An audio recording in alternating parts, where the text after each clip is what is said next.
Poštovane dame i gospodo, evo ovim putem predstavljamo još jedno vrijedno izdanje Hrvatskog instituta za povijest. Osobitost ovog izdanja je ta što je na engleskom jeziku. Zapravo to je prva autorska knjiga koju je objavio Hrvatski institut za povijest. To je djelo dvoje naših znanstvenih savjetnika, doktora Davora Marjana i doktora Nikice Barića, naslovljeno Fall of Yugoslavia and Creation of Republic of Croatia. U samom izdanju više će nam nešto reći recenzenti i sami autori. Ono što mi je uistinu žao što ne možemo to obaviti uživo, kao što je inače običaj u Zlatnoj dvorani našeg instituta, ali barem evo snimka. Često u medijima, u javnom prostoru možemo čuti puno o uglednim povjesničarima, o vodećim povjesničarima i raznim vrstama povjesničara, uglavnom onima koji su jako eksponirani, koji se vrte u medijima, koji manje više govore jedne te iste stvari. Danas imamo priliku vidjeti djelo i to na engleskom jeziku dvojice doista pravih profesionalnih povjesničara koji imaju zvanja, imaju titule i nisu im potrebni ti dodatni pridjevi, prilozi tipa ugledni, vodeći i slično, iako su itekako ugledni.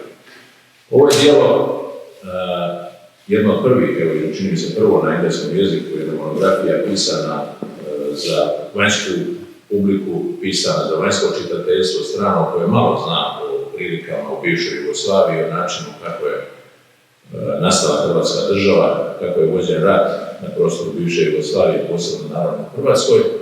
I tu imate vrlo temeljito objašnjene i razrađene političke događaje, određenu vrstu medijske prezentacije tih događaja i naravno vojne događaje, sve ono što se događalo na liniji bojišta.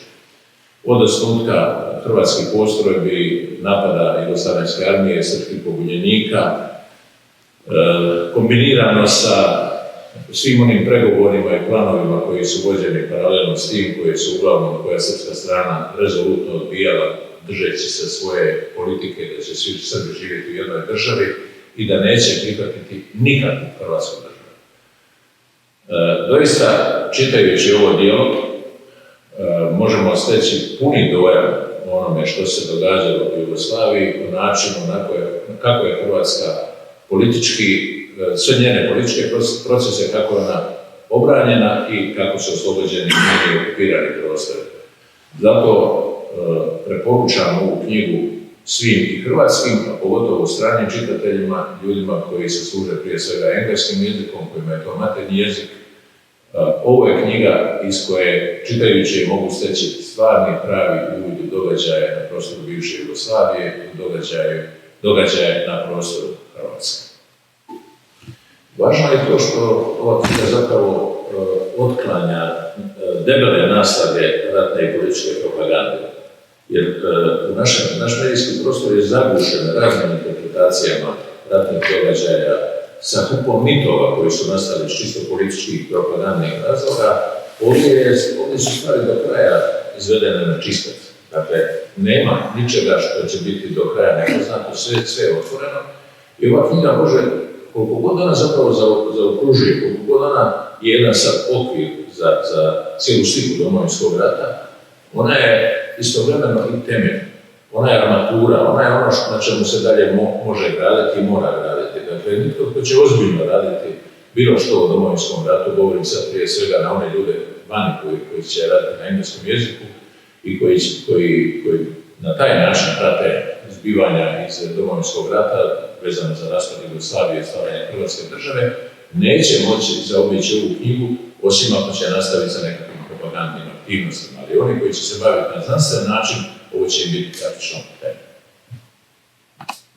Knjiga Fall of Yugoslavia od kolege Marijana i kolege Barića je zapravo za međunarodni diskurs, za međunarodnu javnost ponajprije važna zbog toga što je objavljena na engleskom jeziku, pa će napokon povijest raspada Jugoslavije, onoga što se događalo nakon toga, biti dostupna onima koji su je do sad ponajprije tumačili ili proučavali na osnovu publicistike, odnosno javnih medija, pristranih ili nepristranih, utjecaja jačih ili slabijih promidžbenih djelovanja sukobljenih strana u bivšem ratu na ovim prostorima, kako bi stvorili pravu realnu sliku, normalno, ako žele stvoriti realnu sliku. Ponajprije i strani historiografi se, nažalost, koriste medijskim prikazom raspada Jugoslavije i događanjima na ovom prostoru, zbog nepristupačnosti ili nepoznavanja našega jezika, tako da će im ova knjiga pomoći da bolje sagledaju i razumiju situaciju. Ona je u tom smislu bitna i za Hrvatsku državu, da može, šireći i dijeleći ovu knjigu, ako bude volje međunarodnoj zajednici, pokazati realno stanje zbivanja. Iz knjige se jasno vidi, a to je ono što se često izbjegava, naročito kod historiografa, politikanata, bilo domaćih, bilo inozemnih, razlozi raspada Jugoslavije i razlozi rata na ovim prostorima.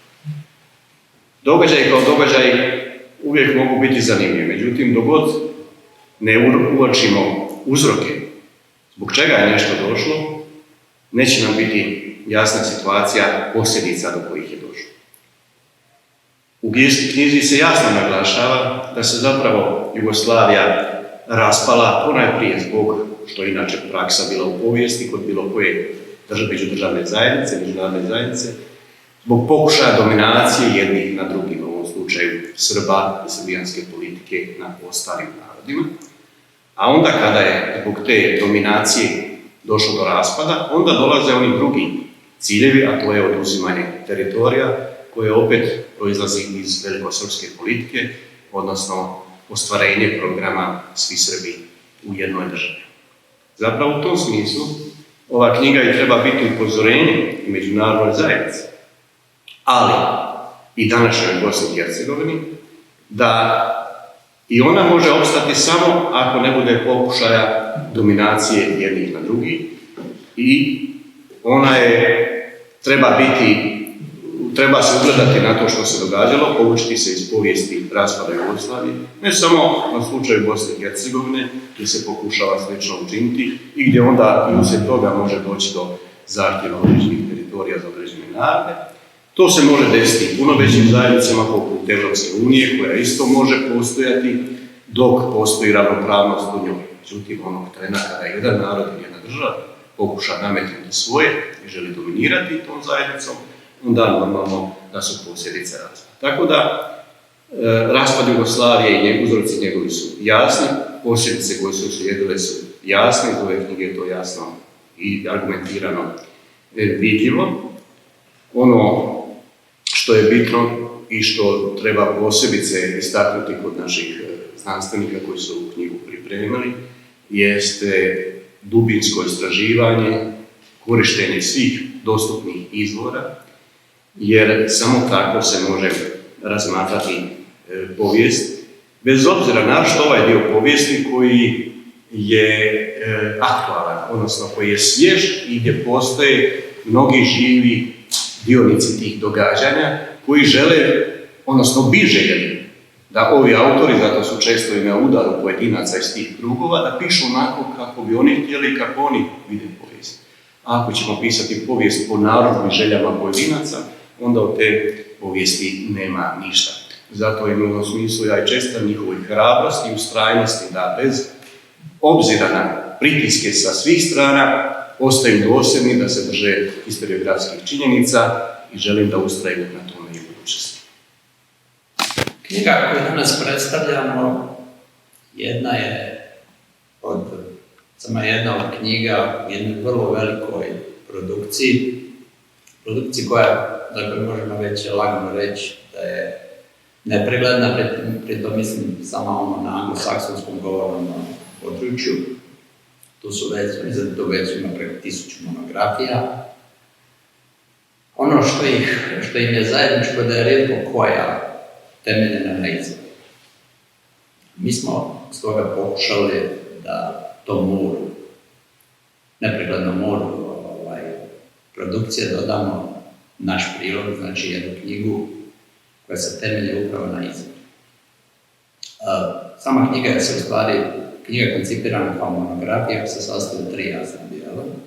Svaki od tih dijelova nastaje na jednoj knjiga, monografija koje su nastale u Hrvatskom institutu za povijest. To je u biti na jedan određeni način sažetak projekata, 2 velika projekta koje su vođeni u Hrvatskom institutu za povijest na temu Domovinskog rata. Znači, to su projekte koje je pokrenula Vlada Republike Hrvatske 2001. godine i što se mora reći, nikada se nakon toga Vlada nije miješala u posao. Na momente smo imali dojam i da imamo i da nemamo potporu. Vrijeme u kojem je sam projekt bio pokrenut karakteriziralo je jedan čudan odnos prema arhivskom gradivu Hrvatske države. Mnogo toga je tada bilo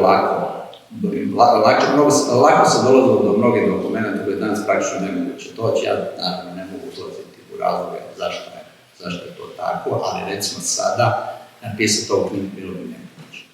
Jednostavno, bar na onome mom dijelu, 90% dokumenta koji mi je bio moguć pristup kad sam radio knjigu, danas je nedostupno, a to je jedna druga značajka koja je po mom mišljenju bitna naglasiti kod ove knjige. Ja bih ovdje nešto konkretno rekao o svom dijelu, znači prvi dio knjige, politički dio Hrvatske, u raspadu Jugoslavije i stare Hrvatske države, to se odnosi na moje knjizi, to je sažetak moje knjige Rađene države, Hrvatska 89-92. To je knjiga što je moja knjiga koja se temelji uglavnom na primarnoj građi. Vrlo malo na literaturi, jer ozbiljne literature praktično i nije bilo. Treći dio moj, to je pregled vojnih operacija. To je također sažetak moje knjige Domovinski rat, koji je zajedno sa dijelom kolege Barića zaokružuje cijelu ovu knjigu. Znači, ova knjiga nudi činjenicu koja se temelji na primjernim izvorima i to je ono, recimo, što je razlikuje od više manje sve ove produkcije koja je nastala po načelu rekla kazala, koja je nastala na medijima, koja je nastala na nekakvim, pa čak i vjerojatno i nekakvim potrebama zarade, jer ono, fascinantno je recimo da Haški sud koji godinama postoji, koji daje jednu ogromnu količinu dokumenta, da se vrlo malo koristi za ovakva istraživanja, pa čak i kad se koristi što je zanimljivo, dobar dio istraživača se koncentrira na transkripte svjedoka, a ne ide na izvorne dokumente. To, recimo, mi smo to ovdje izbjegli. Ovo je knjiga koja se doista temelji na onome što upravo srž historiografije, znači na velikom arhivskom radu, na jednoj ogromnoj masi dokumenta, u mom konkretnom slučaju to su 100.000 dokumenta, ja smatram da sam korektno analizirao i rezultat. Evo, ja bih sve pozdravio i recenzente i doktora Marijana kao suautora i glavnog autora knjige. A evo, i on je spominjao neke stvari. Mislim, ova knjiga je, ona je na određeni način, rekao bi, nekakav završeni krug onoga što je počelo na ovom institutu početkom ovog stoljeća kada je prvi put taj projekat Domovinskom ratu pokrenut. To je bilo zaista već sad dosta vremena je prošlo i na ta dva projekta zaista puno je toga u međuvremenu napravljeno, puno je toga objavljeno knjiga i članaka, a onda ova knjiga. Na engleskom ona bi dakle trebala biti nekakav sažeti prikaz svih tih prethodnih, još puno opširnijih istraživanja. Meni, recimo, evo sad kada o tome razmišljam, ja sam u ovoj knjizi samo sam sažao taj moj doktorsku dizertaciju, tu ovu knjigu koja govori o Republici Srpskoj krajini, to je Srpskoj republici samoproglašena koja je postojala na područjima Hrvatske 1991. do operacija Bljesak i Oluja, odnosno kasnije mirne reintegracije. Evo, recimo, to je to. Kad sam ja onda počeo to raditi, onda nije bilo, recimo, za Srpsku krajinu puno izvora. Ja sam slučajno našao te neke arhivske izvore u arhivu u Petrinji i tako. U međuvremenu, recimo, za srpsku stranu, sada imamo taj naš centar Domovinskog rata koji objavljuje desetke knjiga izvora Srpske krajine. Onda Haški sud, online arhiva Haškog suda, što je rekao dr. Marijan, to je 1000 dokumenta. To je 1000 dokumenta, to je 1000 novih podataka. Tako onda, recimo, evo, kad sam ja radio tu doktorsku disertaciju, onda svaki dokument mi je bio dragocen, nije bilo toliko puno. Danas je, recimo, danas bih ja rekao, barem za ovaj srpski aspekt, ima ih jako puno. Ima ih jako puno i moglo bi se tu opet mnogo novih detalja i pojedinosti dodatno istražiti. I šta bi još rekao? Važna je ta razumljiv za hrvatsku povijest 90-ih, za te zaista bez malo pretjerivanja prijelomne godine. Naravno, bio je rat i najvažnije je upravo i te ratne operacije, vojne operacije. A što se inače tiče proučavanja Domovinskog rata, možda bi općenito smatram naglasak u idućem razdoblju mogao biti na, recimo, teme same hrvatskog društva u tim ratnim godinama, hrvatskih političkih stranaka, izbora u Hrvatskoj ili primjerice, često se govori kod nas o privatizaciji 90-ih, o tome, ali što mi povijesno, recimo, znamo, što o stanju, recimo, hrvatskog gospodarstva u tom razdoblju, kako je Hrvatska ušla, sa kakvim stvarnim gospodarskim stanjem je ušla, koje su bile posljedice rata na gospodarstvo, šta se, recimo, u tom smislu događalo. Dakle, još ima tema koje se dalje mogu iza ove uže ratne i vojne povijesti istraživati. Evo, dakle, tako da, s jedne strane bih rekao, ovo predstavlja jedan završen krug dosadašnjih istraživanja, vrlo vrijednih istraživanja i dr. Marijan, on je cijeli niz njegovih knjiga koje on tu, dakle, opširno pisao različitim temama od bitke do Vukovara do ratnih operacija gdje ih ovdje sažao. Dakle, s jedne strane, i to je mog doktorata, s jedne strane to bi možda rekao nekako završen krug, a opet želim reći ima naravno i drugih tema iz tih 90. godina kojima bi se drugi istraživači opet mogli posvetiti. Evo, to bi bilo to. Nadam se da su vas riječi što recenzenata, što samih autora potakle da uzmete knjigu u ruke i detaljno je pročitate, da je preporučite dalje i hvala vam na pažnji.